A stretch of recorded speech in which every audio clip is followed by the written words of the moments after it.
Buddy, all right, it's another late night stream.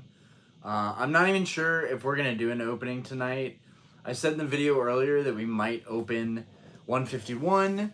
So I have one of these display bundles that's sealed from 151. I paid a really good price. The first one I got for retail was $270 right when the set came out. I was lucky enough that the GameStop employee, I was like buddy with him, so he hooked me up MSRP, and then later that week was like, I can never do this again. You're not allowed to sell these whole bundle cases. But then this one I ended up picking for over $300 not long ago. These are doing really well right now. These are like $500. Anyways, whether we open that or not, I look forward to these streams every week. Turtle, what's good? I look forward to these streams every week, and I want to get to a point where, like, if I don't feel like opening, I don't feel like opening. But this isn't really one of those times. This is really just, I would love to open something, but it's either I'm going to open up this display bundle, or I'm going to we'll open something lighter tonight. I would even be down to opening up like a booster box, like a Battle Styles booster box, maybe hunt for the Tyranitar. That would be a lot of fun. I didn't really open Battle Styles at all, but it really depends what everybody wants to do.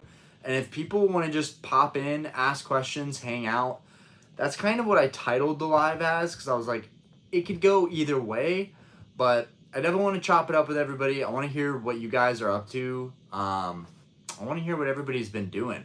Also, I want to just talk about stuff like Twilight Masquerade, popping off in price. Like, that's kind of crazy. These illustration rares that are getting really expensive in PSA 10, that's kind of crazy. I recently looked back at Paradox Rift, which now I'm feeling like Paradox Rift is actually one of the best sets in Scarlet and Violet. It goes back and forth. Scarlet and Violet actually is pretty damn good. It's not exactly for me, but it's pretty damn good. How they evolved was good. Scarlet Violet base I felt was pretty good. 151 is good. Paradox Rift, honestly, I think could be the next, like, a big move for me. Paradox Rift is really good, even though I need to stop spending money on cards. I really need to stop spending money on cards. Like, this is definitely an addiction, and I'm okay to admit that. But right now we're switching our priorities to buying a new house, and this is gonna slow me down. But I'm also thinking about opportunities, and buying sealed product is a great opportunity to make money. Flipping, you call it being a flipper or whatever, but it's a chance to make money. And I feel like if I can make some quick plays and maybe expedite the process of us buying a home, that would be great. But maybe buying sealed booster boxes and cases is not really the way to do that. But I wish we weren't looking at houses right now, because there are so many plays out there right now, and I think Paradox Rift is going to be a big one. Like, I was thinking about it today. Got a lot of loose Battle Styles packs if you want, from the blister packs. Like, I just don't open booster boxes a lot, and I feel like that's part of the problem, is that I opened a lot of sleeved hanger packs and like ETBs, and maybe that was a big reason why the pull rates honestly weren't that great. Whereas if I was opening booster boxes constantly, I bet I would probably have better odds. But like, I was thinking about Paradox Rift today. I was actually looking at PSA 10 Pokemon cards. Like, I literally just typed in PSA 10 Pokemon cards just to see what popped up. A lot of modern stuff was popping up. Some really good deals were popping up too. Like key search terms and phrases are so important when you're in this hobby. But like, a bunch of Paradox Rift came up. The Groudon came up. The Altaria came up. The Roaring Moon came up. The Iron Valiant came up. And it was in that exact moment that I was like, damn, Paradox Rift is actually fire. The Steelix in PSA 10 is fetching quite a premium. Like, Paradox Rift is fire. And Pokey Plumber mentioned it to me a couple days ago. We were talking about sealed investments, and he was like, I want to beef up my Paradox Rift. And I feel the same way. I think I have 2 or 3 cases of Paradox Rift, but like, I feel like going heavy in Paradox Rift would be really smart. The Altaria is gorgeous. Like, the Altaria is honestly such a slept on, underrated card. I really like Altaria. I think it's a really cool looking Pokemon. At the same time, it's what I grew up with. Most people would probably look at a bird with clouds as wings and be like, this is kind of a lame Pokemon, but like, I think it changes the perspective when you grow up or you play these eras. But I don't know. I mean, what do you guys think about Paradox Rift? I feel like it's a pretty stacked set, and the Groudon doesn't have nearly the artwork that the Magikarp has, right? So I don't feel like I could get there. But if it's as tough to grade, it might not matter. Anyways, just stuff that I'm thinking about off the top of my head without looking at chat, just stuff that I've got on my mind. But mainly, like, the best part about these lives is just connecting with everybody and seeing what people are up to. Inept card collector. Yup, no rate on those since every opening is like a slot machine. Okay. Yeah, so Paradox Rift. I know Poke Office opened a ton of Paradox Rift. Or at least he said he opened a ton of Paradox Rift. We were supposed to be doing a stream at some point, but honestly, I'm not worried about it. I always feel weird about doing double streams. I'd rather just do my own streams. But like if people reach out, I'm down to collab potentially on stuff. But he said he opened a lot of Paradox Rift and still didn't get the Roaring Moon. So it's definitely these bigger sets, like, they sound great to invest in, but the reality is, like, you're buying a product that is a slot machine. Like, you might not get anything of value out of a $100 box. A $90 box is still money down the drain. It still hurts either way. I really wish case prices were not as high as they are, right? I really wish we started at like $450 because you're buying 6 booster boxes. I don't know. That's a slippery slope, but I feel like everything is really expensive lately. Paradox Rift Shreds. Ross. Paradox Rift Shreds. I got a booster box during the TikTok deals for $77. Inept. Well, don't go too heavy if you can't build up money for big sets coming, or you can't build up money for bigger sets coming this year. That's a really good point. Like why invest in stuff that's aging right now when there could be something amazing on the horizons? And obviously, glory of Team Rocket. Also, my boy Jake, Jodo Jake, let me know about a set we've got coming, which will be kind of like a modern gym challenge, gym heroes set. This will be interesting. It'll be, featuring the trainers. So that'll be really interesting if they can execute that well. I think it's featuring Lily. I literally can't remember the other two characters it'll be featuring that have been leaked, but I know it's going to feature Lily, so I think it's going to feature Lily. But the glory of Team Rocket, I think, is what's on everybody's mind as far as like what's coming down the pipeline and like what we should be saving for and getting ready for. Shrouded Fable, I'm pretty confident that it's just a hard pass for me, and I haven't said this for a while for a set. Like I said it for Paradox Rift, and I said it for Temporal, and then I ended up letting my guard down, and I bought way too many cases, which for me is about anything over like 3 cases is too many cases. I think I bought 7 or 8 of Temporal. And I'm doing the same thing with Twilight Masquerade just because I'm like, oh god, if there's value in the set, whatever. But Glory of Team Rocket is what we should probably be holding out for. That's gonna be a good set. You best believe that's gonna be a good set. We don't know what's really gonna be in it, but that's gonna be a good set. But Shrouded Fable, I was just like, nah, I'm out on this completely, and that's probably gonna change. It usually does. Paldean Fates, I didn't even get to do that much with. It feels like just yesterday I was opening Paldean Fates, but we opened a whole case of ETBs and got nothing. That was devastating, guys. $350 of Paldean Fates, and then with tax on that, I think it was like $370 or $380 or something like that. Didn't pull a single SIR, dude. Paldean Fates wrecked me. But a lot of sets did. I mean, Evolving Skies wrecked me. Silver Tempest wrecked me. Brilliant Stars wrecked me until we pulled the Charizard, but it still wrecked me. But yeah, that's a good point. Real Tech Geek, what's up, dude? How you doing? I am doing good. There's a Trump rally in Charlotte today, so the bar was a little bit slower tonight, but it still ended up being a good night. So I was at the bar later than expected, which is why we're doing these late night streams. I appreciate you guys coming out too, because I know, it might not be, if you're living on the East Coast right now, is not a great time to be watching streams. It's like near midnight, way past most reasonable people's bedtimes. Pooping Turtle. Why do I say pooping? I just turtle. It's turtle. Or the AT. I mean, the AT works too. The AT at the end works too. I might start doing that. But I've gotten so used to Turtle. The Porygon Z is so good from Paradox. There's a lot of there's a lot of IRs that I think have a lot of potential that are just easily forgettable for me. But there's if you look at the PSA 10 prices, it's kind of wild. And obviously, like that's you have to get a PSA 10 grade worthy card, right? It has to be when you're pre-grading it, you have to be very confident it's PSA 10. Otherwise, those cards in PSA 9 really it's whatever. With Modern, it's a very slight gamble, but the upside could be pretty major for a lot of these IRs. Is the EV from Twilight going to be one of the next big IRs that are going to pop off? We'll find out. Castillo's, how we doing tonight? Daniel Spurlock. Going to Atlanta Collecticon, nice. Are you asking me? If so, I am not. Charlotte Collecticon is going to be here in about less than T-minus 2 weeks.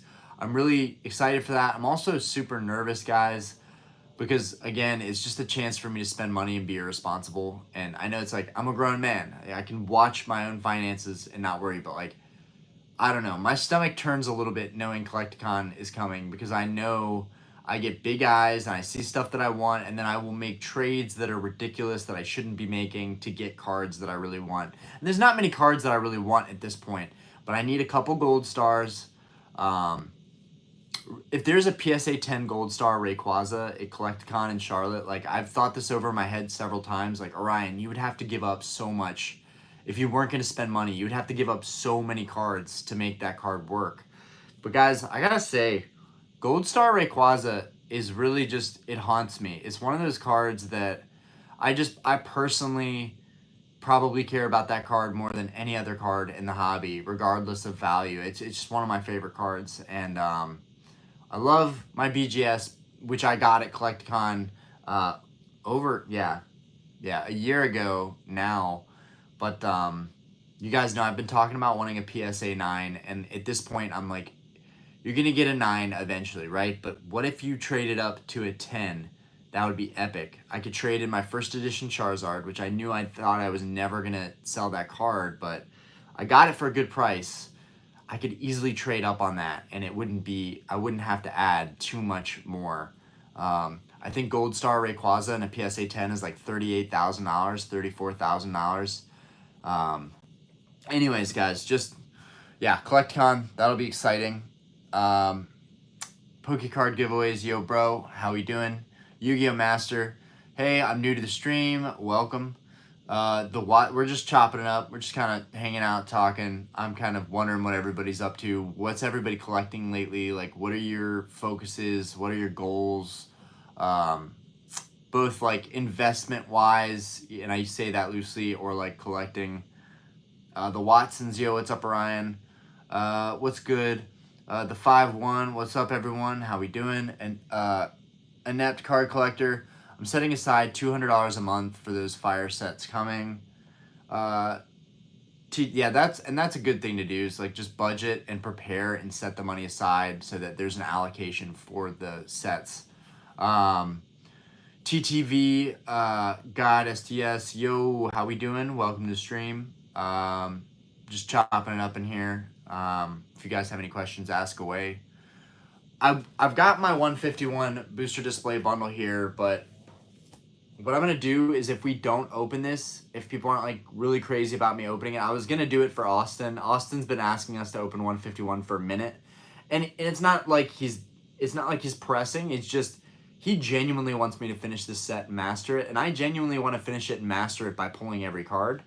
And we're 2 cards short still. The Nidoking IR and the Hyper Rare Mew, which really neither of one of them are like, I feel like super tough. The Hyper Rare pull rates might not be great for that Hyper Rare. Like neither one of them are super tough or like big chases. So like there's no really stress involved. It's just like, let's open more and see what we get, and maybe we can complete this set. But everyone's been saying since I made the video today to not break this sealed display bundle. So, and it does look really nice. Like this is honestly, dude, this looks so nice. I don't want to break it. Costco right now has, even if you don't have a membership and you pay the fee, which I'm going to have to do because I don't want to get a membership, Costco has UPCs still. After the fee, it's like $90, and then I'm going to have tax on top, but the promos offset that. You can sell the inserts in the box and the mat and get some money for that. So I really feel like the UPC is still the best bang for the buck for 151. And then there's the reprint coming as well, which will be really exciting. They're gonna do a reprint. They will. It's mostly rumors, but they're gonna do it. They're gonna do a reprint. It's just too much money they're gonna leave on the table. 151 is too good. So, and hopefully by then we finish the master set, and I'm just opening for fun because I would like to just open the set because I enjoy the set. I don't like the stress of like, I've been saying I'm gonna complete the set and I'm gonna do it.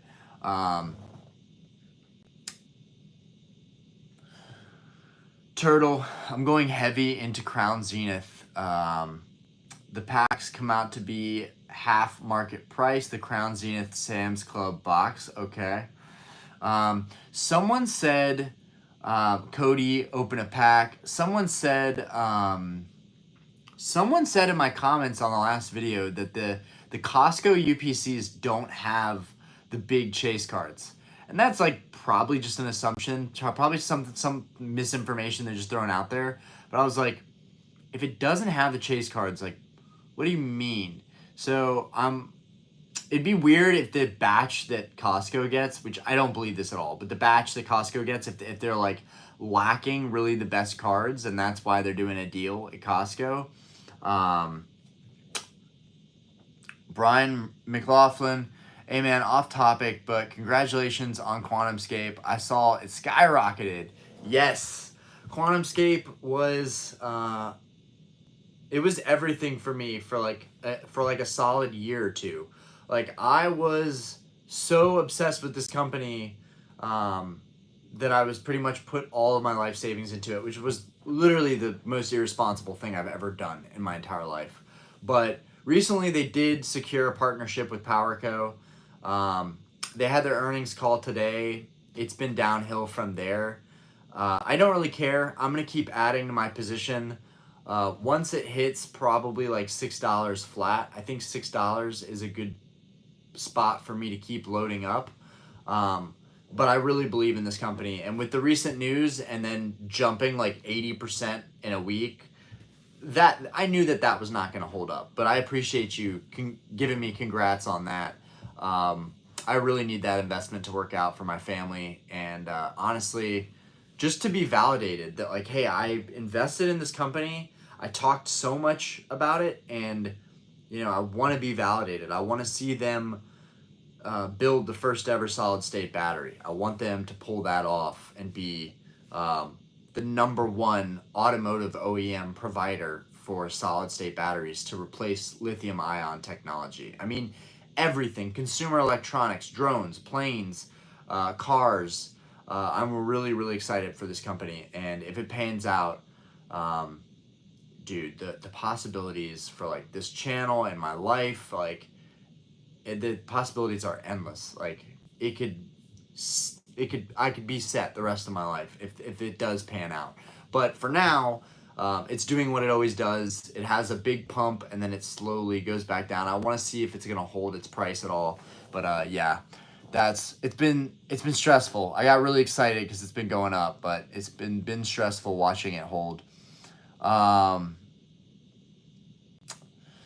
Pokecard giveaways, will Team Rocket be a special set? Yes, I do believe so. Turtle, I'm thinking of going to an AMC to see if I can get one of those Deadpool Wolverine popcorn buckets. They're going for hundreds on eBay right now. Whoa. Okay. Speaking of other plays, okay, that's an interesting one. Peter, I'm on the East Coast. Yo, what's good, Peter? How we doing? The Real Tech Geek, I woke up at 10 p.m. Orion. Dude, that's wild. So I guess we got some nocturnal people up in here. UK 4 a.m. Okay, so you're just starting your day, dude. This is dope. I love when we have people from across the world popping in. It's amazing. Annette, heading to bed, but wanted to finally see you live and show some love for a second. Don't rip that 151 case. Yo, I appreciate you popping in regardless. A lot of people left comments not to open up the case, and I really appreciated that because I was expecting everyone to be like, dude, I can't wait for you to open this thing up. But like the little community that I've built, like you guys are actually like looking out for my best interests, and I really appreciate that. We do need to finish this set though. So if I don't open this tonight, we don't get, you know, hundreds of people in the stream, whatever, it doesn't pop off. Like, we'll chill, we'll chop it up, and I can still open something anyways. I brought in a backup box in case we didn't end up opening that. I was going to open up some Crown Zenith, just for the people that came out, if people really, really wanted to see an opening. Pokemon cards is not all about openings, though, right? We love to collect. We love what we love. We like niches. We like speculating. This is like one of the most fun parts. And making a structured video talking about like what's going on in the hobby, I don't know. Sometimes it feels a little bit like work. Like I enjoy it, but it feels like work. Whereas doing a live stream where we can address things live on the spot, like I do like that, and I would like to do more streams like this. But at the same time, I told you guys that we're gonna open more 151 eventually. But if we don't open this tonight, I'm gonna order the Costco UPCs. Haley Thrasher, do you have any Gen 4 sets DMP through Heart Gold Soul Silver? I have those in my binder. It's a very rough binder so far. Those sets are really neglected. Not a lot of people have those sets fleshed out. Like literally, I haven't heard anyone bring those up in a minute. And that was really where I disconnected with Pokemon, was Gen 4. Castillo's, if you do any deal, record it, bro. I guess you're talking about, in terms of doing a deal, I guess you're talking about like Collecticon, which, trust me, the way I do Collecticon, I record everything. It might not be the best quality. It might not be like a GoPro hooked up to my chest, but I'm going to be holding up my phone old-fashioned and just recording everything, so you guys will see everything that goes on. Also, my fiance and our daughter Aspen, I thought they were going to be in Portugal when Collecticon happened, but they're still going to be here in the States, so they might be going with me. And if that's the case, I would actually have someone kind of helping me record stuff and holding up the camera and like actually just like walking behind me, essentially. Like that would be dope. Even better, there might be people that know me or that want to get to know me or just want to come up and say hi. We might even have our own little group, and maybe people can help just record everything we're doing at Collecticon. Yeah, it's going to be fun. It's going to be fun. I'm just nervous. I always get nervous. I say always, but I've only been to one Collecticon, and then I went to regionals. But I intend to do this every single year if it comes to Charlotte, and I also intend to start traveling and going to the other Collecticons. It's not in the books yet. Leo, I think tag teams are returning in 2025. That would be sick. Pokemon has so many options, right? Native PSA 10 Rig GS would be insanity. I know, dude. That card would be nuts. But yeah, I'm not paying like a crazy market price. I'm just like, whatever the auctions are showing, whatever the history is, I want like an average price. I would probably even give above value if it was trade, if I could do it on a trade. Yeah. There's so many cards that I've just like fallen out of touch with that honestly it would be better to roll it into something amazing that I truly love. Like my crystals, for example. Do I need all the crystals? I'm still missing Celebi. Now I need to get another Nidoking because my Nidoking got ruined by PSA. So it's just like, I'm going to have to get another Nidoking and get Celebi still. Meanwhile, really, all I really want is a Nidoking in PSA 10 Crystal. My Zard I have in a 10, and then Lugia I have in a 9. But that would be dope to get in a 10 as well. But I love my 9. I have no issues with my 9. And then the gold stars, do I need all the gold stars? Like, it's clear that I really only like a few of them, but I'm just like, I feel like I'm trying to do way too much too soon, and it's just craziness. Pokecard giveaways, almost mastered Japanese 151. I have 17 Master Balls left. Dude, that's huge. Congrats on that. Turtle, I'd wait till the 151 reprint comes. Castillos, I got 2. It was terrible. Did you, Castillos, could you confirm for me, did you get 2 Costco UPCs? Because I want to hear from people about these Costco UPCs. Also, guys, I have ordered a card that I'm really excited to show you guys. I shouldn't have bought it. Again, it just, I'm perpetuating my irresponsible behavior, but I'm okay to at least admit that I am irresponsible. I bought a card, shouldn't have bought because I should be saving my money. But anyways, it's taking forever in the eBay, the new PSA vault from eBay. It's taking forever. I'm gonna do a video on that because this is getting ridiculous. We're coming up on 2 weeks now. I'm waiting, and it's still not in the vault, ready to be withdrawn. So I'm like, what's going on here? Because even when my card went to the eBay vault, it didn't take but an extra 2 or 3 days. So I'm getting really kind of pissed off that PSA took over the vault because they're screwing shit up. They're screwing shit up. BK, would you sell me one of every pack from Sun and Moon and X and Y? I couldn't do that if I wanted to, bro.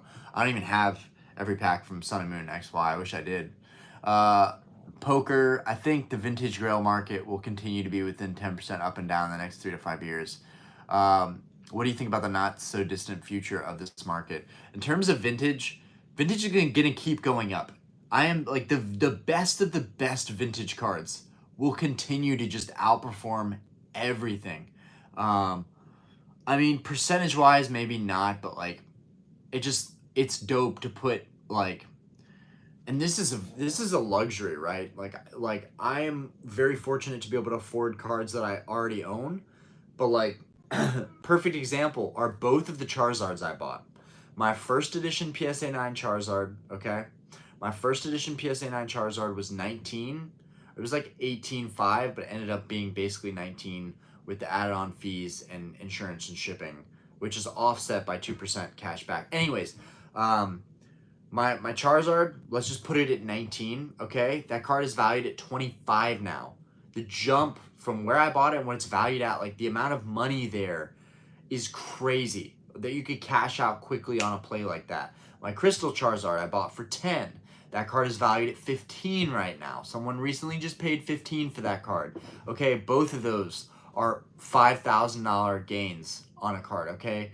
Now granted, that percentage-wise, that's like what, 30%, 40%. So it's actually like there's a lot of cards, smaller cards, cheaper cards that you could buy that have better percentage gains than that. But it's just the fact that they're old, they're stable, and they're still growing like that, I think says a lot about where the vintage market is going to go. First edition Charizard is not a rare card, guys. There's 700 plus examples in a 9. So for the 9 to be moving up like that, and granted, it was $30,000 to $50,000 2 years ago. So I'm always like looking at it like that, like, okay, it could easily be a $50,000 card again. But yeah, I think short term it most stuff, the mass majority of stuff is going to be stable and rise very slowly. But the Grail cards, like low pop, like 200-300 in population total at PSA, like cards like that, I think are going to continue to be the winners of the vintage market. Leo, I did talk about that. There's a set battle partner releasing January 24th, include trainers, Pokemon. There's some fire sets coming for sure. And I did hear about that. I'll probably talk about that maybe tomorrow. We'll see. Are you going to do any giveaways? People have been asking about giveaways on this channel for a minute. I don't do giveaways, and here's why. I don't want my channel to be inflated by the making it seem like I'm a super charitable guy and I'm giving this stuff away. Just make sure you do something for me and you hit the like button, you subscribe, you leave comments, you help the algos. Make sure that all of you do way more for me than I'm ever going to do for a single one of you with a giveaway. Giveaways are honestly like, dude, that's literally like trying to buy your way in. That's, to me, I know it's a great thing to do for the community. It sounds great, but in principle, it doesn't actually give me a true barometer on like where I'm at with my channel and how it's growing. Like people are here just to support me as a person or support the channel and because they genuinely enjoy it or enjoy my presence or like listening to me talk about the stuff, right? That's what I want. I want people to genuinely want to be a part of my channel and enjoy being a part of it. You know, like the OGs, like they're not here for nothing. They're here just to support. Like that's something I'm very proud of and something that I take pride in. Even though my channel has grown so much slower than other channels. I have been on YouTube now, I want to say like 2.5 years, okay? My channel has grown way slower than other channels in this space, in the time frame. But I also am not doing anything to artificially inflate my channel. My channel is what it's always been. And I'm really proud of that. And it also makes it super sustainable to me. I don't feel this pressure to keep on growing and be the best of the best. Like, I've gotten very comfortable where my channel is, and I want to see it organically grow, is what I'm saying. But like, I know that it was just a simple question like, hey, are you going to do some giveaways? That would be really cool. It'd be a lot of fun for everybody. And I easily could do giveaways. Like, I have so much crap, so many modern boxes that I could be like, we're going to be giving away this box this week. Make sure you do all this stuff for me. I don't know. It's not something that I fully believe in, you know? And it just feels kind of fake, to be honest. Most of YouTube is kind of fake anyways, but it's just my thoughts. Real Techie, QuantumScape could have a nice buyout too. QuantumScape has the licensing, okay? They've got the tech, and they're going to be the first movers in this disruptive tech. Like, it's, yeah, I'm not worried about it. After that partnership news got dropped, I'm way less stressed about it than I used to be. Like, at this point, it's like, okay, how much more do I want to add? Brandon S., just get the UPC from Costco, man, 80 bucks. That's what I'm saying. Now with the fee, it's a little bit more than that. But Eric, I picked up 300-ish in QS and after hours for $6.90. It's not a lot, but a starter position. Eric, I really wish you would have like messaged me or DM'd me, because I would have told you, dude, wait for $6. Okay, it was at $5. It was at $4.80. $4.80 was rock bottom, and where I wish I would have added a fuck ton more. But I would have said wait. $7 is a good price though, man. $7 is a solid price, okay? It's maybe $2 more than where I would have bought in, but every dollar counts when you're starting a position like this. But the good thing for you is that you bought in after the news and after the value got really cemented in the company. I think it's a much safer buy at 7 with news than at 4.80 without prior knowledge of that news. Just gambling on this company that may or may not produce, that still doesn't have any revenue. So it's a huge gamble, man. And I haven't talked about it much on the channel because I can talk about Pokemon. Pokemon feels pretty stable, kind of safe, and also fun, and it's tangible. And you can get some of your money back. It can't be too harshly manipulated down into nothing. Stocks, on the other hand, stocks can be issued. There can be dilution. You can lose a lot of money in the market. And so I've been very careful about not talking about that much on this channel. As the company becomes more successful, I will be talking about it more, because I think that anything under 20 bucks is a good price for QuantumScape. But that's just me. Don't take my advice. This is not financial advice. I want to be clear on that. Cody, Walmart's selling the 151 Zapdos boxes for $30 now, an Alakazam box. Is that crazy or what? That feels like it's okay. The Lao, hi, how we doing? Cody, used to be $21.99 for either one. Yeah, don't touch that overpriced stuff. But then again, buying 151 locally, and if you open that and got a Charizard, you wouldn't be complaining. So it's all about the polls, man. Yo, Adam Renga, how we doing? What's up, fam? We're honestly just chopping it up in here. Like I didn't even caption it as an opening tonight. I don't even think Austin's coming out, and I'm not going to open 151 without Austin here. What did Turtle just say? If you're going to Collecticon for flips, the trip pays for itself. Also, you can write off the travel expenses as a business expense. I honestly would rather go to the Collecticons just to see what's out there. Also, if somebody has a collection they're trying to liquidate, or they find stuff from their childhood and they're like, oh, there's a show in town, now's the time to sell it. If you catch them when they're talking to the vendors, like, it's kind of shisty to like interfere in their deals, but like, hey, there's sharks everywhere in the water, okay? Collecticon is going to be a madhouse, and, okay, it's going to be everyone out for themselves, okay? If you see a really good deal, and you're going to do better than the vendor, then, like, snipe that deal. Brandon, PSA is trash. I have 100 cards there right now, taking forever. Dude, PSA takes so long with everything, and they've got the market monopolized, and that's the main thing I hate about PSA. I love PSA, but I also hate that they have a stranglehold on everything, including the vault, which they shouldn't have even touched. I loved when eBay had the vault. eBay was doing great with the vault. Great. Steven, Relics, Samuel, I have a PSA 10 Plasma Storm, Secret Rare Charizard. Nice. That's fire. Pulled from a pack. Yeah, that's fire. Castillo's, oh crap. Austin's in the building. Maybe he'll give us some grace. Because if he'll give us some grace, sounds like everybody's cool with next week. I'll open some Costco UPCs, and that way I won't have to crack this display. But I will say, guys, if there is the cards I'm missing in this display, I don't care about price or savings. If they're in here and I can officially pull them myself, maybe get another Charizard in the midst, 100% worth it. But, yeah, Austin, since I know you're in here, let me know what you're thinking. Castillo's, yes, 2 Costco, 151 UPC, but could be my luck. My best buy one had the Zard, but I guess I got my hopes up from that one. The UPCs have been pretty good to me, but the fact that you had 2 and they were both duds is a little bit of a bummer. Golden Edge, Greg, even with the advancements in the scanner tech, or more importantly, its availability to the public. I'm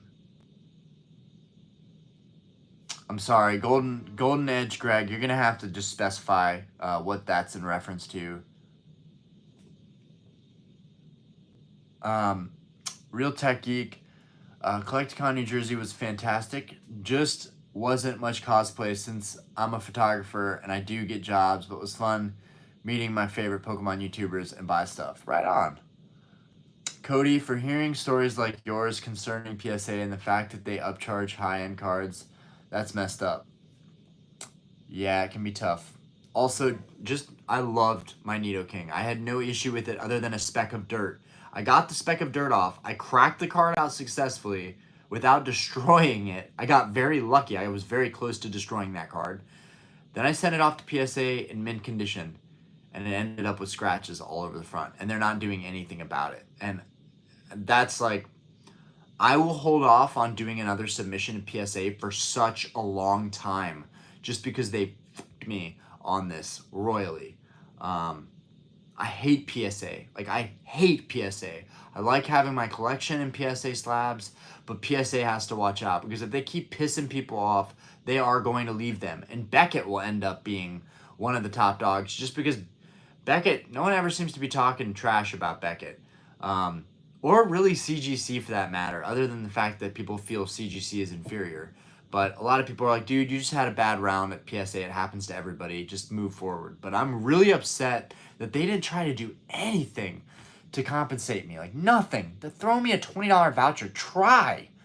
But I get it. If they do something for someone, they have to do it for everyone. But I don't consider myself someone. They genuinely fucked up my card and took no responsibility for it and cost me hundreds of dollars. And granted, I shouldn't have cracked it to begin with. I should have had it sent in for a recase and put it in the notes. Can you wipe the dirt off the front? But I didn't know it was dirt. That's why I cracked it myself. Anyways, I thought it was a slam dunk to get another 9, to get a 9 back. I even thought I might get a 10. But what am I thinking with PSA's standards today? Austin, are we opening up 151? I got to get down to this chat. When the demand increases, the supply is obviously not going to be there to match it, so the price is going to skyrocket. Daniel Jim Hero, I understand that. Sam, Brandon, member giveaways are better than when members send something in for other members. I get paid to be here. I love you, Austin. Avant Presley, or Avant Presley, I don't know if I'm saying that right, but welcome. Ross,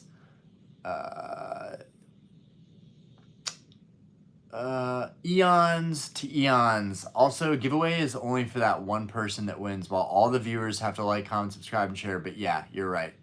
Thank you. I like, honestly, I want to see some like validation here that like Orion's a real one for not doing giveaways that really don't help anybody. Like, one person gets lucky on like your crappy slab you're giving away, or a cheap box that really is not that expensive. People love to gamble, and I think it's just another way people get to gamble. But you know, doing a giveaway would be so easy for me. It would be such an easy, low-hanging fruit to grow my channel. But then I would always think, are they here for me, or are they here because of the giveaway? How much do I mean to the community? Because like the reality is, if like people don't organically want me and want to see videos and like want me in the community, then like why would I stick around, essentially? Now I'm not going anywhere. I've put way too much time in this channel, but that's kind of my thinking. Charlob, I want to be the very best, the best has ever been. Don't forsake the origin story. Right, the Tech Geek, yeah, I'm going to invest in a QuantumScape. Been researching and watching stock for a long time. Yeah, not financial advice. Are we opening any? Austin's here. Eons to eons. Do you buy modern card duplicates for investments? I did. I don't do that stuff anymore, but there was a time where I would go into my local shop and just buy a ton of duplicates of one card. Like the Suicune from Crown Zenith, I was obsessed with that card for a little bit. Tech Geek, PSA getting into the comic book grading. I can't stand that company. Boondock Games, PSA is super quick at the moment, less than 1 month for bulk. I mean, they were really quick to grade my card when I had it expedited, but they still damaged it, which just negates everything. It just like, ugh.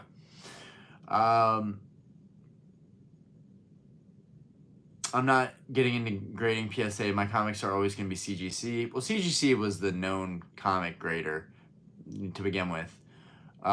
Turtle, man, I miss the eBay vault. God, I miss the eBay vault so much. The eBay vault changed everything for me. The eBay vault was the first time I ever sold high-end cards, and put zero effort into it. Like, I just bought them, they sat in the vault, and then I sold them without fees. I mean, it was incredible. I didn't even make that much, and they sat for a while, and I had a lot of money tied up. But it was proof that it could be done. And now you can't do that anymore. You have to send it to the PSA vault, and even the PSA vault, the fee structure, I think, still sucks. But what I read, and the reason I sent this card to the vault, is because what I read was it was up to 3% of the card's value if you withdraw early. So I hope that that's the case, because if it's more than 3%, I should have just shipped the card straight to my house and paid sales tax on it. I really didn't care about the sales tax. But I was like, I literally told the guy to cancel the order, which I hate doing that, because it's very like, oh, you're one of those guys who buys something and then cancels the order. Like, that's the worst kind of buyer you could be. But he knew, he offered to vault it, and I was like, no, I'm just gonna buy it as it is. But then I like went back on it, and I was like, dude, I looked at their fee structure, and if it's really 3%, that saves me 4.25% from the sales tax in North Carolina being 7.25. So 3% is a lot better, and then I get 2% cash back on my card, which offsets that 3% even more to just paying 1% more than what I got for the card, which I got a really good deal on this card, guys. I got the best deal anybody's got on this card in a minute, and I am so excited to share it with you guys. And honestly, I sniped this card. This card was up on eBay for like not even an hour, and I sniped this card like that. I'm gonna be pumped to show you guys the card that I have coming. Even though I'm ashamed that I did it again. I bought another expensive card. Charlob, I was just at New Jersey Collecticon, 95% Pokemon. Definitely a place to go to for vendors to replenish stock. Austin, I give thy grace. Dude. I love you, Austin. I know that you, of all people, want to see more 151 being opened. And I literally have the display case here because I was like, if everybody is really crazy and amped up about me opening some 151, which obviously there's not even that many people in here. But the point was, if there were a lot of people that came out, I was prepared and ready to crack this bad boy open. And I know that it would be so much fun. But the fact of the matter is that these sealed displays now are worth about $500. And reprint or no reprint, I think these things are always going to be the tougher items to get, the products to get with 151. So tonight I'm going to confirm, I'm going to order off Costco. We're going to hope for the best. I don't care about the big chases. I just hope that these UPCs have that Hyper Rare Mew and the Nidoking. But yeah, ordering off Costco even with the fee will be like $90, and then I'll pay tax on top of that. So if I get 2 UPCs, I'll be in almost $200, but it's still better than 120 a pop, which is what I paid when the set dropped. Tech Geek, PSA has junk slabs and junk labels. I do like that they grade packs. Snack Bread, what's up? What's good, fam? Boondock Market says otherwise. Tech Geek, I mean, it's obvious people love PSA, but it doesn't make it right. Doesn't make it hurt any less. Okay, guys? Someone made a scanner with an X-ray machine that can see through Pokemon packs to see what the rare card is. I know, I just covered that a couple days ago, and I think that it's a big issue and people blow it off. I think the CT scanner is a huge issue because it's not that single, it's not the single instance of what's going on. It's the fact that it is going to explode into a larger culture of people using scanners and finding a way to map out every single pack. There won't... The future of Pokemon openings, it's gonna go downhill, and it's very worrisome because in 20, 30 years, everything could get outdated, and people should worry about that. They should worry about, like, will my sealed boxes be worth as much down the road if they can be mapped out all the time? These are speculations and hypotheticals, but hey, stuff of the imagination can become reality very easily. And I think the whole scanning thing, which was really a fun project for the guys that uploaded it, I don't think they realized that what was that, the impact that was going to have on the community. And me personally, like, I mean, it's exciting too. Okay, mapping out EX Deoxys packs for Gold Star Rayquaza. Okay, I know, I love Gold Star Rayquaza. I can't help myself. That's what the Greg guy was talking about. Okay. Yeah, I figured, but I still needed a reference. Beckett's trash, corrupt as hell with black labels. I live in Dallas and I've heard some shit. Boondocks, I can see RPAs and the sports inserts. Not what the hit is, though. And the thing is, Pokemon can also combat this if they act on it. If it's on their radar, they can combat this, and they can insert things into the packs that maybe block, the thermal vision or the X-ray or the CT scanner. They can figure out a way to deal with that, I'm sure. But it has to be on their radar. It has to be on their agenda. People wine and dine their employees to get black labels. Interesting, because I know some people that have some insane cards in I'm just gonna say in other grading companies, even though there's only so many companies. I know some people with some insane cards, and I do wonder how they were able to get those, how they're able to acquire those cards and get them graded. And I think Turtle is right. There are people that are connected that have a lot of money and that can sway grading by directly being connected and saying, hey, I will pay you thousands of dollars, or indirectly, hey, wine and dining you, okay? To trust me. There's some shady stuff going on with the people that have some of the nicest cards in this community, and that I do believe in. And hey, if I was a big name collector, like people knew who I was, like everyone knew who I was, I would definitely abuse that too. I'm not even gonna act like I wouldn't. I would want to get cards that don't deserve a higher grade. I would want to get the highest grade I could. And if there was a way to sway that, I probably would too. So it's not like I'm don't hate the player, hate the game, right? Like the guys who are smart, who got into like CGC, for example, who got into CGC when they started doing pristine labels, or the perfect 10s, they started moving over all the PSA 10s and then cracking them and sending them over to CGC. CGC was happy to oblige and give those awesome, perfect 10 labels or pristine labels. And now suddenly those people that were the first movers to go into CGC, now they have, one of one pop cards, Um, I saw this with the first edition Red Cheeks Pikachu recently. Someone has the only, it's like one of 2 pristine Red Cheeks Pikachus. I'm sure that was just a PSA 10 that was sent over to CGC before anybody else did it. But dude, yeah, it's the premium on pristines and black labels is kind of crazy, and I think it's kind of unfair compared to a PSA 10. I think it's kind of unfair.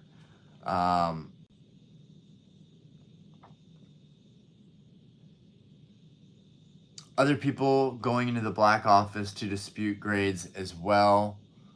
We already knew you're a real one. It's why we return. Thanks, Austin. I love you, buddy. Cleefus, McDonald. Do you still buy a booster? Like, dude, when I finish my vintage goals or when I get close to finishing them, dude, I am going to go hard into modern. I'm so excited because there's going to be such a budget for modern stuff. It's going to be opening booster boxes on boxes. It's going to be great. McDonald, do you still buy a booster box case even if you don't like a set? Yes. Yeah, I don't like Twilight Masquerade. I don't. I see the value in it, but I don't like it. I didn't really like Paradox Rift, but it's growing on me because at least Paradox Rift has Groudon, Altaria. It has multiple other cards that have value. It has Steelix. Paradox Rift I actually like a bit more. Temporal Forces, didn't like it either, but it has Gengar, and I do like Gengar, and I really like the Gengar full art. But yeah, I mean, plenty of sets in Scarlet and Violet that I'm like feel lackluster to me that I don't like, but I'm still buying them anyways. I feel like Paradox Rift is a move though. Gut feeling. And it appears to me on eBay there are 37 cases at $600 of Paradox Rift. There's probably more than that, but my opinion is that once those 37 cases on eBay sell, the price is going to jump to $650, and the same distributors selling for $600 are going to jump to $650 just because it's going to be really easy to keep it at that price and people will still buy it. So I think right now $600 is a good price. I bought Paradox Rift at $570, but I'll still buy it at $600. I still think it's a good move.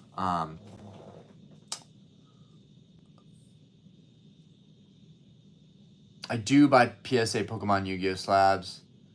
Chaos is in the building. Breh. How we doing, Chaos? We got some Japanese fam in here. Yo, greetings from Japan. Yo, that's dope. That's dope. I can't read Japanese, but I still think that that's dope. Thank you for popping in here across the world. That's cool. Are you, Ross, are you going to Charlotte Collecticon? I am. I'm pumped. I'm nervous. I'm scared. My wallet is scared. My bank account is scared.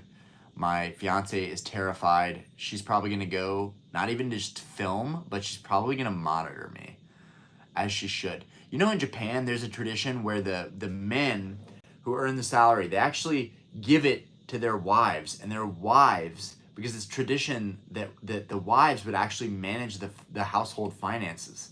And I told my fiance that, Diana, and I told her jokingly, but like also, there are times where I feel like that's what we need. Like I need to just be like, all right, I make a lot of money, but I need to just give it to you, and you will give me. They give the men, like the women that are budgeting, they give the men in Japan an allowance, and I thought that was very interesting because men are more rash and more impulsive and more irresponsible with their money, and you can't deny this. There are men that are built different. There are men that are very calculated, and then there are men that they make their money and their wives also make a lot of money and make their own money. But in this situation, we have to stretch our money a lot further because it's just my money. So I do think it would be funny. Anyways, I just saw this Japanese writing in there in the chat and I just went off. But yeah, I will be there. King Cabal 151. Yes, sir. Frank Nitty, man, I dozed off, but better late than never. You're all good, dude. We're just chopping it up in here. I'm talking about Paradox Rift and how I think that that's a play. We're talking about grading. We're literally just chopping it up in here. And honestly, I really appreciate it because I should be opening 151 tonight. I should be opening this. This is the last week that I slide by on 151. So right after this live, I'm going to talk to Diana and we're going to order 151 from Costco. I'm just going to bite the bullet. I might even just get one UPC because right now we've got a lot of other things we need to be spending money on, and cards is really not one of them. But we're going to order no matter what so that we have it by next week, guaranteed. Charles picked up one of my favorite cards, Shining Kabutops. Nice. The Shining cards, the first edition Shining cards, I'm surprised how affordable. I mean, they're still really expensive, but first edition Shining cards seem really affordable. And the unlimited Shining cards seem really affordable. Real Tech Geek, it's very bad. The X-ray scanner even costs like 10K from this one dude made a video about it. America is the richest country in the world. So many dudes with dough can attract bad actors, scammers. King Cabal, open 151, give the people what they want. I mean, at this point, we're an hour in. I'm not going to do it at this point because we're an hour in. But next week, next live stream, we will be 100% opening 151. We will be opening a UPC for sure. It might be one, maybe it's two. I might get 3 and just do 1 per week. That way, every week we at least have 151 to look forward to. I think that's probably the best way to do it, is to budget and stretch it out. That way we always have something to open. ASP exactly. Break open cases and clean them and get them regraded. It isn't cheating if they're regraded higher, fair, squarely graded, either way. Also, still cute, by the way. ASP. Are you saying I'm cute? Oh man, I appreciate it. But yes, on that, if you have the guts to crack open a case, a graded card, and send it to another company, go for it. Austin, I thought you were shipping her back to her home country. Well, when you say it like that, it sounds terrible. But yeah, they are going back to Portugal, but they're going back to Portugal at the beginning of August, and Collecticon is going to be here before then. Ross, look for the Evolve Collectibles section. We have a whole section. Ask for, you guessed it, Ross. It's 3 cards fanned out that I have 7s on them. That's the symbol. Wait, I'm confused. Look for the Evolve Collectibles section. We have a whole section. Ask for, you guessed it, Ross, it's 3 cards fanned out that have 7s on them. That's the symbol. Okay. Alright. Evolve Collectibles. Got it. Castillo's, she going to give it to Bezos, bro? Spending it on Amazon. Trust me. Oh, man. You know, Diana, my partner, she is phenomenal with her finances. And I mean, granted, she's a stay-at-home mom, so there's not much to work with. But even if she had more money, Diana's really good with finances. And I know that in the future, we will be budgeting together, and she will be a big part of me pulling back and spending less money. But Amazon gets all of us, bro. Not just the ladies, but Amazon gets me too, man. There's always stuff I'm looking on Amazon that I need, and I'm like, dude, stop. Get out of here. Turtle, you should watch one of Pickapapa's recent video where he kind of figured out what drives booster box prices the most. Basically, he came to the conclusion that it was an average price of the top 20 cards. Okay. Interesting. He used data from XY era through Sword and Shield. That's really cool. So affordable, you want to buy me a Shining Gyarados. Okay, the Shining Gyarados is definitely the most expensive, I think. I think it's more expensive than the Shining Charizard, which is cool because Gyarados actually overtook Charizard for once. Delirium, oh my god, I got to the bottom of the chat. Wow. Delirium, what about buying Fusion Strike booster packs and Silver Tempest booster boxes from Pokemon as an investment? I think it's all about boxes. I think it's all about boxes or cases. I think most people think that too. I will say, Sword and Shield boxes are kind of chilling right now. They haven't continued their climb. So maybe they're just, it's the leg up and they're sitting where they're going to sit for now, which is kind of cool. If I wanted to buy Fusion Strike for $200 or 180, I think I could get a Fusion Strike box for like 180. So, which is dope, because for a second I was like, okay, they're 200, they're 220, they're 230, they're selling for 250. Like, I thought Fusion Strike was going to be a $300 box like that. But things are retracing a little bit. Absa, 2 Costco UPC gave me the Charizard, Venusaur, and Gold Mew, and a few extra EX cards. Oh my god, if we got the Gold Mew, that would be insane. Okay, thank you. I'm actually getting more information now. Okay, so some people had not so great hits. Did you order that, or did you pick it up in store? That would be good to know. Also, you and Austin have the same Dark Blastoise.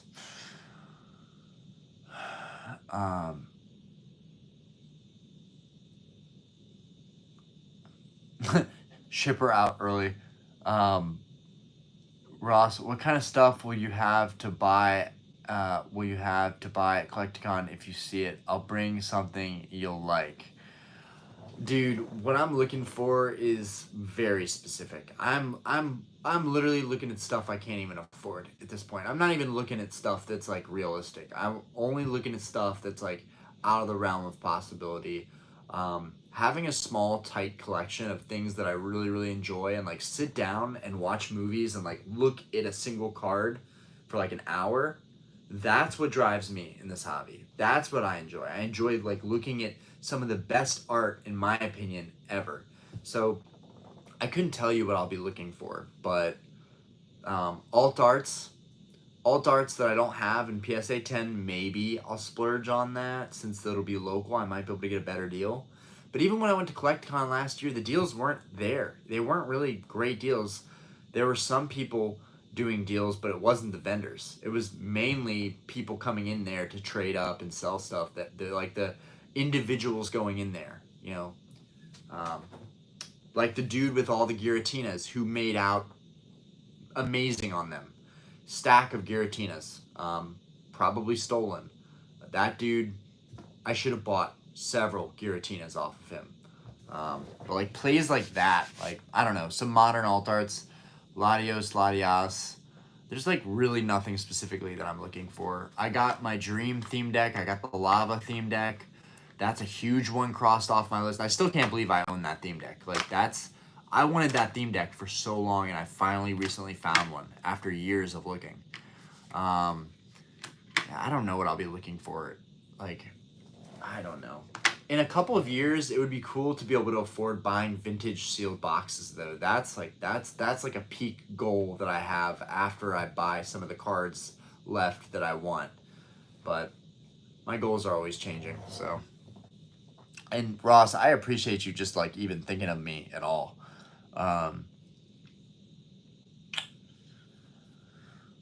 Eric, I filled medium flat rate box full of code cards, 15 pounds, 4,500 cards. Whoa, listed on eBay. All come from collections I purchased.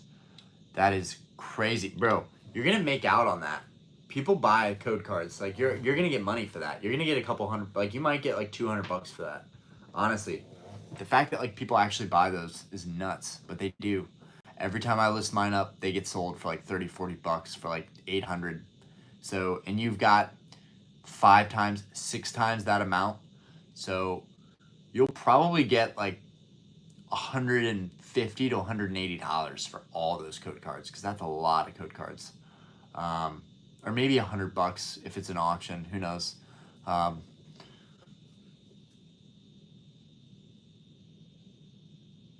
Mine's my actual card. It's got the same hollow pattern and everything. Ross, I picked up some of those double boxes at Costco a while back and absolutely murdered with hits. Whoa. Okay. Turtle, that Giratina dude probably single-handedly tanked the price of the PSA 10 price with the Reddit posts. Yeah, dude, what is his name? I think it's like RF Collectibles. I think it's RF. He was super cool though. Like, I don't care if he tanked the price. Like, that dude was super cool.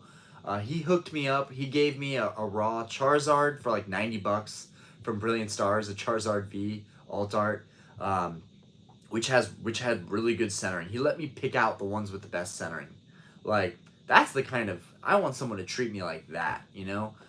He had like so many Lugias. Like, his whole thing was like, I'm going heavy on the best alt arts, like as many as I can get raw. And like that's somebody that like really knew what they were doing. Like he wasn't gambling. He was taking money for a specific card. It was a very calculated play, and he crushed it. And I'm happy for him. And I hope I see him again and like dap him up and be like, dude, I'm so glad that your Giratina play worked out. That was crazy. I'm lucky. I'm lucky I got to meet the guy and see that too. That was really cool. Ross, I do deals. I'll look out for you. Like, honestly, just people in the community helping me complete my goals would mean the most to me. Like, just like referencing someone to me, or, you know, coming together as a group if I want to make a big trade and be like, come on, help Orion out. Like work with him a little bit. Like, he's willing to make a crazy trade with you. Like, for this one card, you know, whatever that may be. Again, the only thing I'm thinking is a PSA 10 Gold Star Rayquaza. I would probably give up my Gold Star collection, like a good chunk of it, my Shinings, my Crystals, if someone was able to make a deal on a card like that. Like, I would. But not CGC, not Beckett. It's got to be a PSA 10 Gold Star Rayquaza. But yeah, probably not going to happen. So I'll just enjoy myself. This will be a chance for me to just have fun. I'm not really worried about what I'm gonna find there, but I'm gonna enjoy myself regardless. I have 4K code cards. Austin, you need to get those up for auction, bro. Eric, I'm hoping 100, but what are the people buying these for? You should get 100. Frank Nitty, I sent Pokebeard your way on the theme decks. He apparently collects and is looking for some Neo ones. Right on. I have like 4 Hotfoot Neo theme decks, and I'm raising the price on them because there's only a couple left.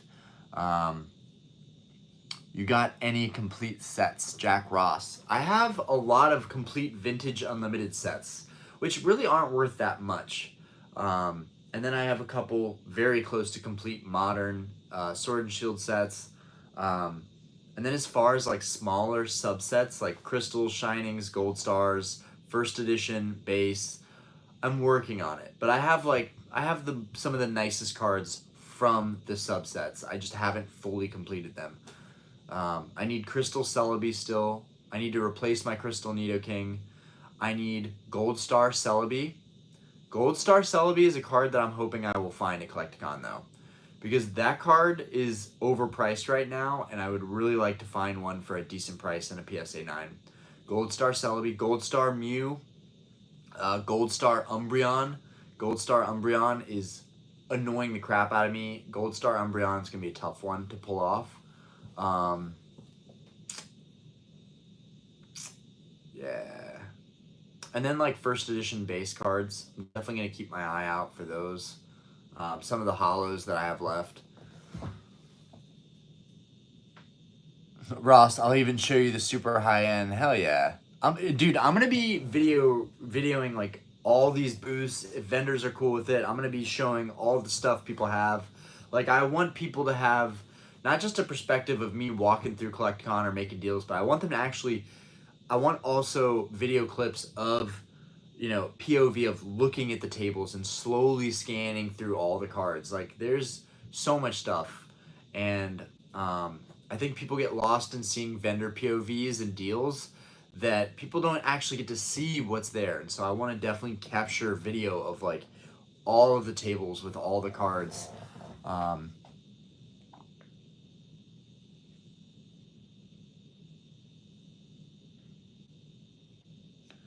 Any chance you'll have some bulk to sell your boy at Collecticon?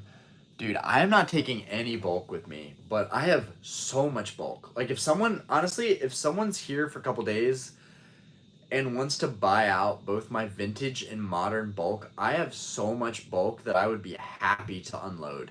So much bulk.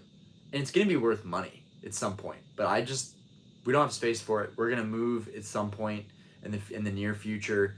Like, I'm hoping I can work some deals after Collecticon with people that are still local in Charlotte, and like, literally just fucking, I'll go to my house, grab all my bulk, put it in a box, and run to the bar and like take some mediocre offer. Like, I honestly don't care. I just want to get rid of this stuff. Or I'll auction it off as lots on eBay, but I definitely have a lot of bulk that I need to get rid of.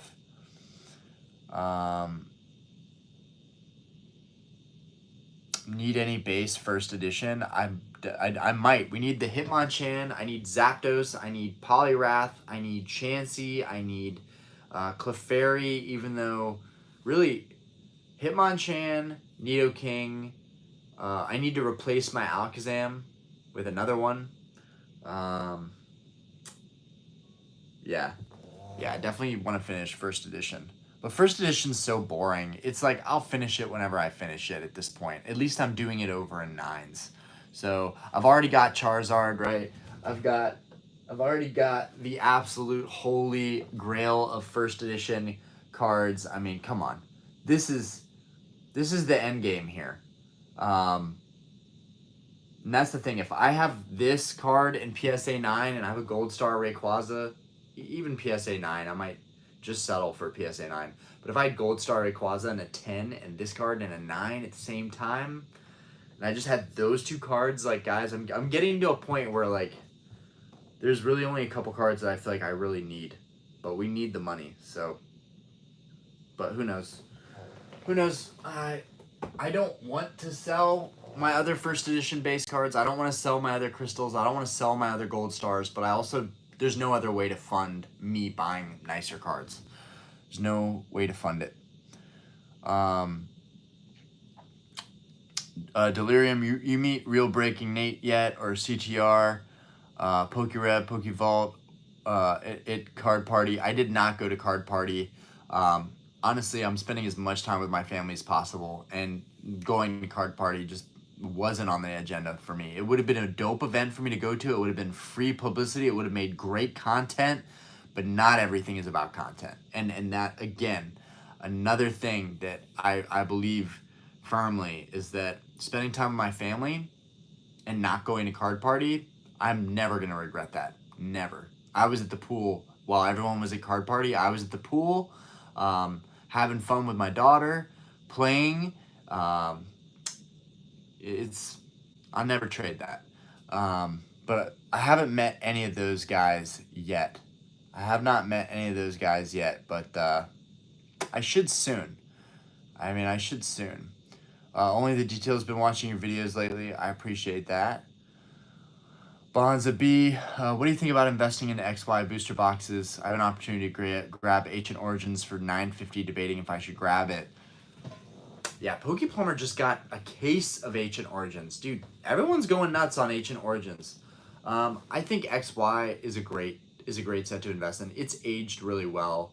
Same thing with Sun and Moon. I think all those boxes are great. It's just, and in the future I'll probably try and buy one of all those boxes. But right now, not for me.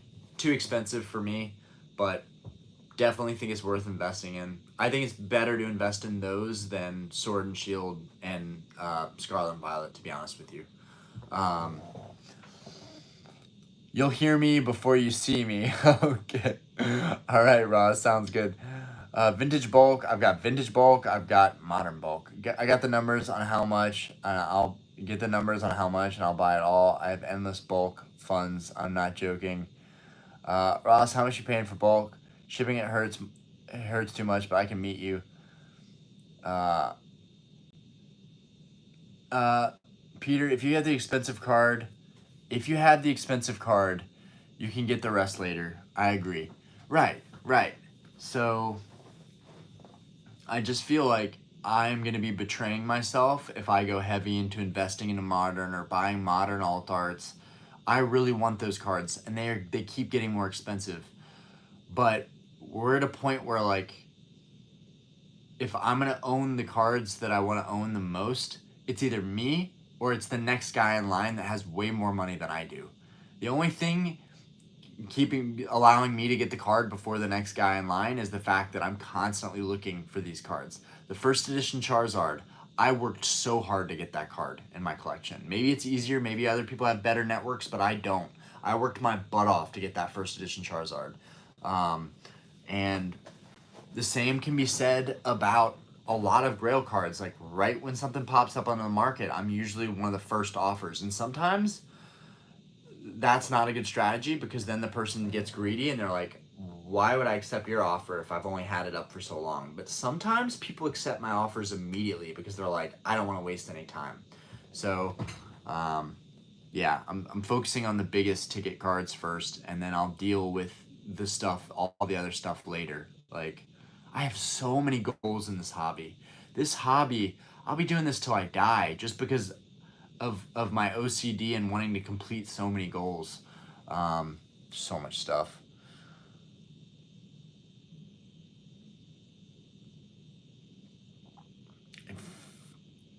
Everybody forgets Aerodactyl gave that boy a run for his money. Bonzabi, damn dude, how you even get a hold of a PSA 9 Zard? I'm telling you, bro. I was trying to make deals, and I had stuff fall through, and I got really depressed about it at one point. I was like, I'm just not going to find this card. Unless I overpay thousands of dollars, I'm not going to find this card. But I found it right before the market completely changed on that card.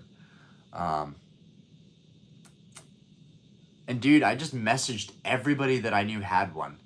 Even if they had it priced way higher, I was like, this is what I'll give you for this card. I'm motivated. I will pay this tonight. Let's do this. And even when I was close to making a deal, I had to go back and forth, back and forth, back and forth to make that deal finally happen. I'm probably just not a great negotiator. Like, people can tell that I really want the card, and I'm just honest. Like, I'm like, I really want this card. Like, can we work something out? Because I want to collect this. I don't want to flip it. I want to collect it.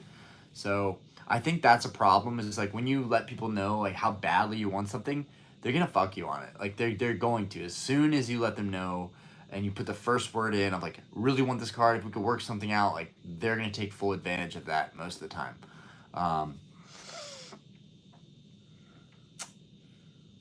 It's just Steven just sent my first order PSA, got my reverse holo Charizard from Legendary back as a 7 and base set as an 8. That's awesome. That's awesome. Ross, depends on the situation. I'm local to New Orleans. Usually like $9 per 1,000 locally. Well, yeah.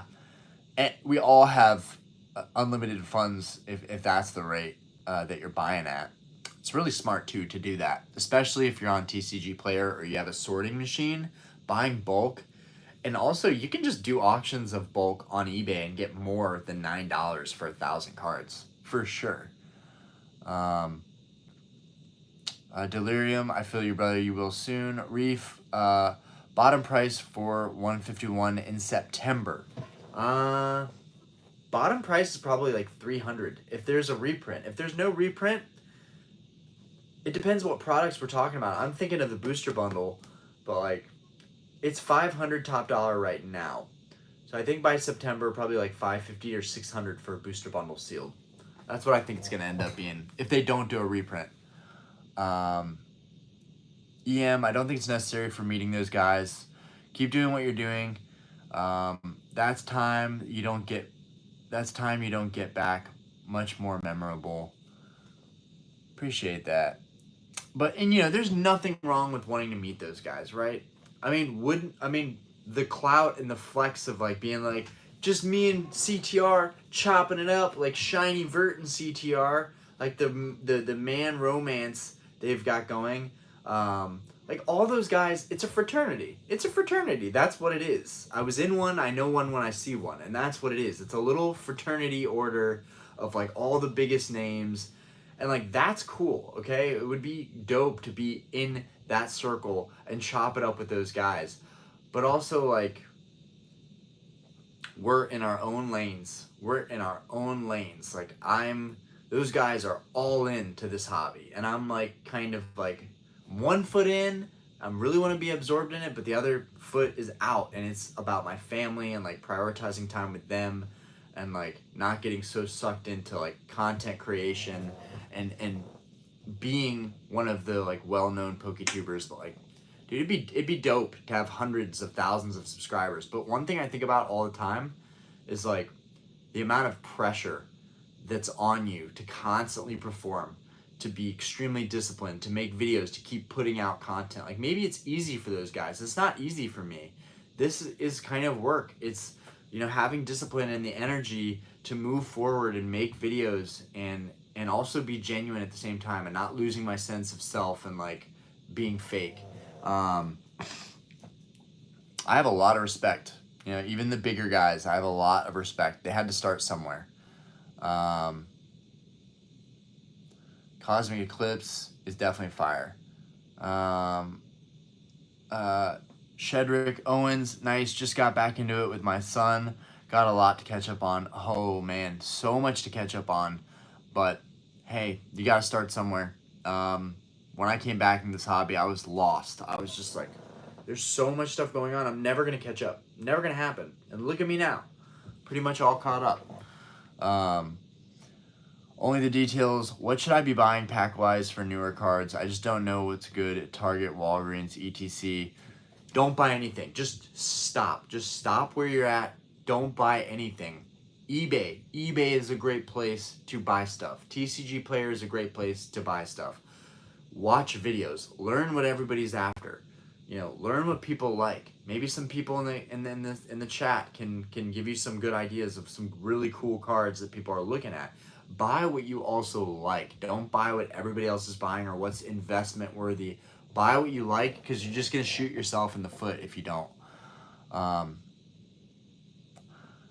I never got anything good from Walgreens, FYI. I've always gotten shit from Walgreens. Bonzabi debating if the Ancient Origins or something like 10 Paradox Rift booster boxes, which more likely hit 200 per box when SV comes to an end in 2-3 years. I know it's tough, but it's still speculative. This modern crap, it's everywhere. And it's everywhere, okay? It's going to go up over time because more people are going to open this stuff. But I don't know. And it'll be easier to sell that stuff. More people can afford a cheaper booster box. It's something to think about. Not everybody can spend the kind of money on an Ancient Origins box. When I sold my Evolutions box, it sat on my eBay for like a month. Like, it sat. And I have a really good following. I've got like 400 followers on eBay. Like, it sat. I was shocked. And that's mainly due to the fact that, like, these boxes that pass like 500, 800, 1,000, not many people can afford that, okay? But buying a slightly more expensive, you know, box from retail, you know, a box that was 90, 100 that's now worth 150, selling that and taking a small profit while also, like, it's a price that most people can afford. And even that is a lot of money. Everything in Pokemon is expensive these days.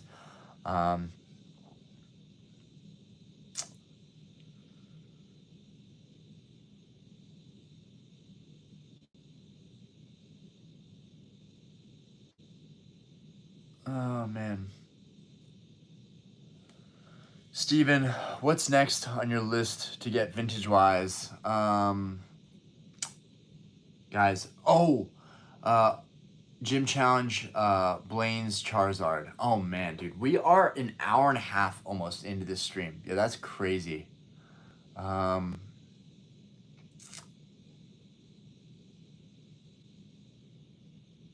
yeah, I really like a Gym Challenge.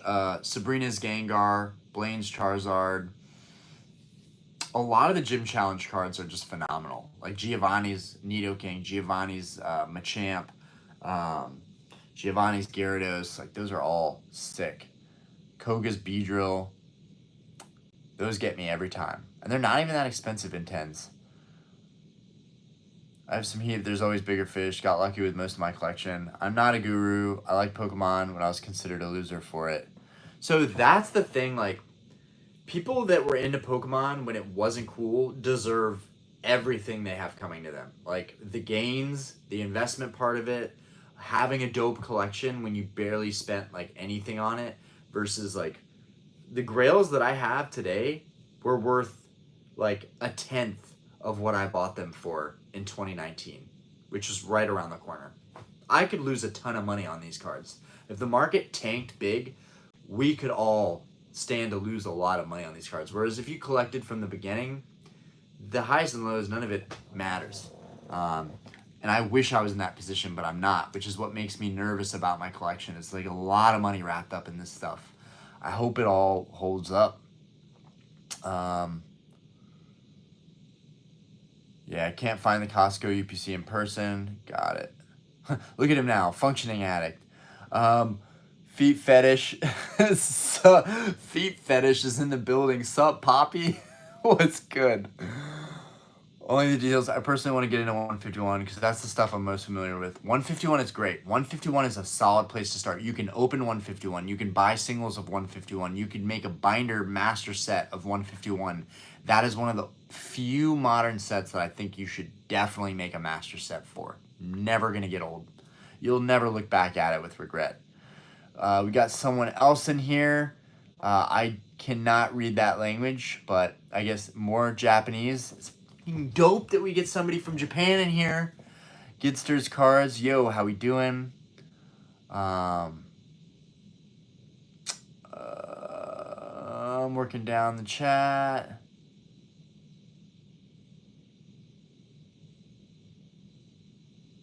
I guess that's a new question. Is it better to sell 10 $100 items or $1,000 item?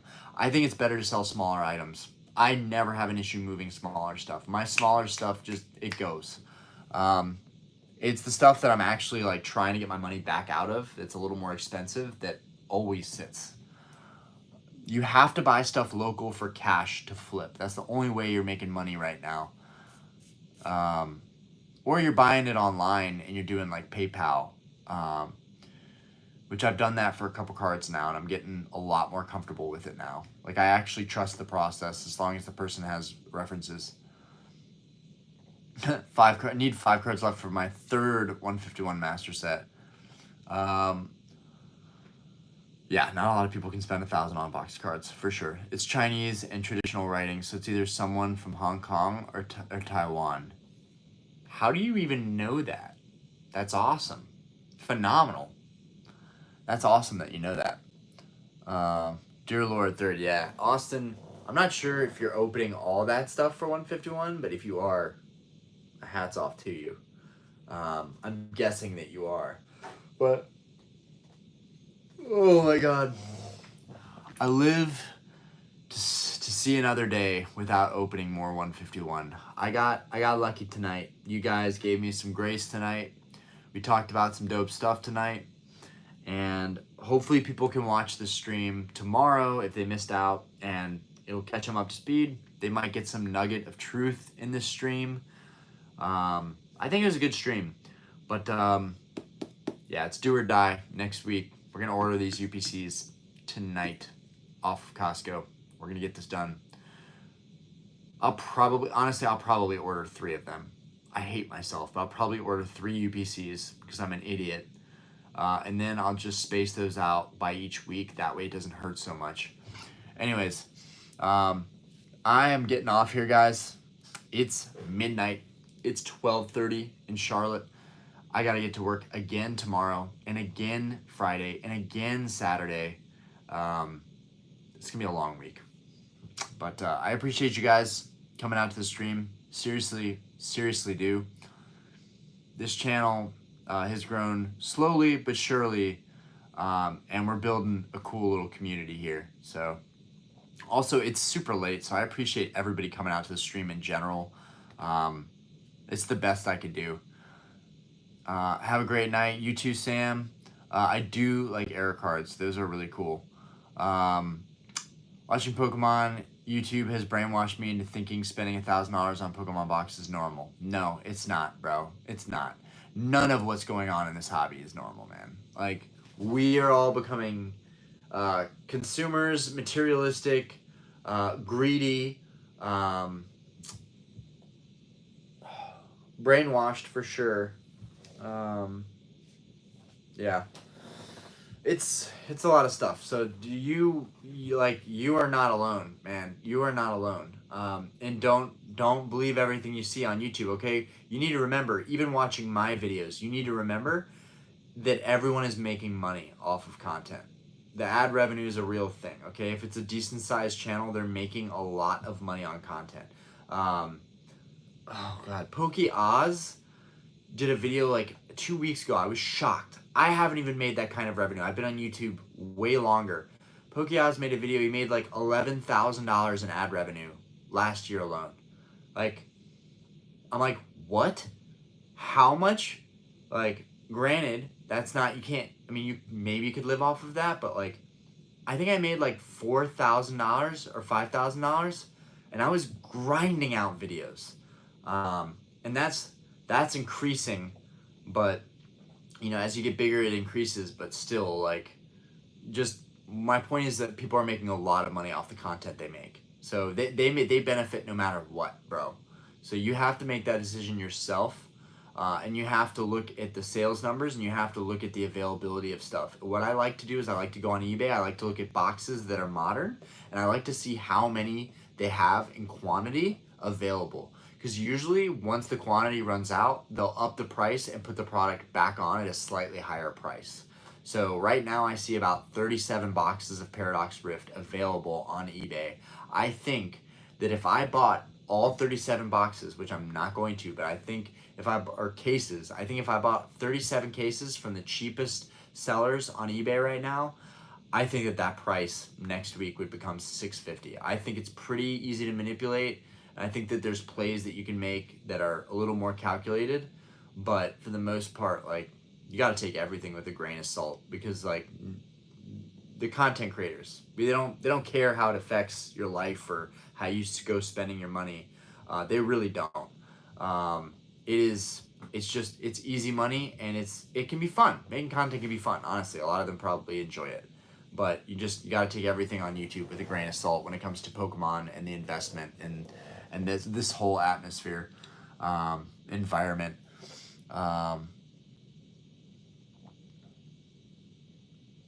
Appreciate you, Eric. Y'all have a great night.